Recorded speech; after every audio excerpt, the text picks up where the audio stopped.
H D Revanna ಮತ್ತು ಪ್ರಜ್ವಲ್ಗೆ ಮತ್ತಷ್ಟು ಸಂಕಷ್ಟ. ಯಾಕೆಂದ್ರೆ ಆ ವಿಡಿಯೋದಲ್ಲಿರ್ತಕ್ಕಂಥ ಸಂತ್ರಸ್ತೆಯರನ್ನ SIT ಸಂಪರ್ಕ ಮಾಡ್ತಾ ಇದೆ.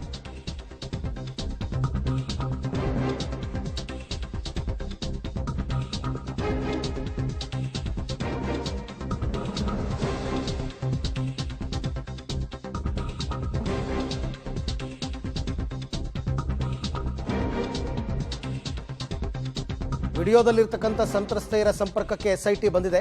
9ಕ್ಕೂ ಹೆಚ್ಚು ಮಹಿಳೆಯರ ಸಂಪರ್ಕಕ್ಕೆ ಪ್ರಯತ್ನ ಪಟ್ಟಿದೆ SIT.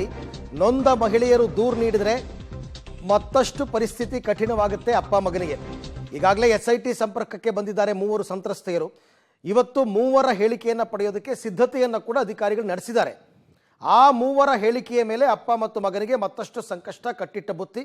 ಬಟ್ ಇಂಡಿವಿಜುವಲ್ ಆಗಿ ಅವರು ದೂರು ದಾಖಲು ಮಾಡಿದ್ರಂತೂ, ಆ ದೂರು FIR ಆದ್ರಂತೂ ಆಮೇಲೆ ವಿಪರೀತ ಕಷ್ಟಕ್ಕೊಳಗಾಗಬೇಕಾಗುತ್ತೆ.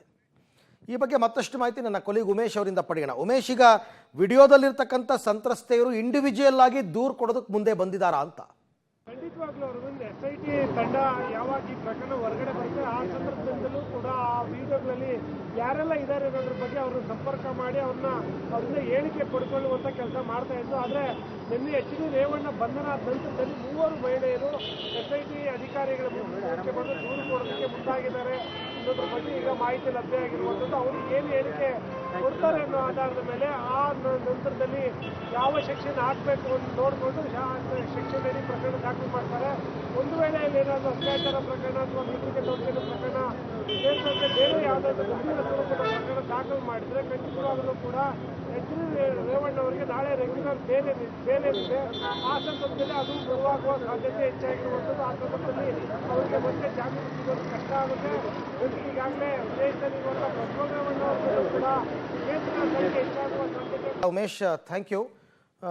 ಬಟ್ ಗೊತ್ತಿಲ್ಲ, ಧೈರ್ಯ ಮಾಡಿ ಕೆಲವರು ಬರ್ತಾರೆ. ಮೊದಲೆಲ್ಲ ಹೆದರ್ಕೊಂಡಿರ್ತಕ್ಕಂಥವ್ರು ಈಗ ಧೈರ್ಯ ಮಾಡಿ ಕೆಲವರೆಲ್ಲ ಮುಂದೆ ಬರ್ತಾರೆ ಕಂಪ್ಲೇಂಟನ್ನು ಕೊಡೋದಕ್ಕೆ.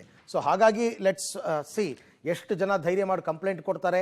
ಪ್ರತಿಯೊಂದು ಕಂಪ್ಲೇಂಟು ಕೂಡ ಇಂಡಿವಿಜುವಲ್ FIR ಆಯಿತು ಅಂತಂದರೆ ಆಮೇಲೆ ಸಂಕಷ್ಟ ಅನ್ನೋದು ಕಟ್ಟಿಟ್ಟು ಬುತ್ತಿ.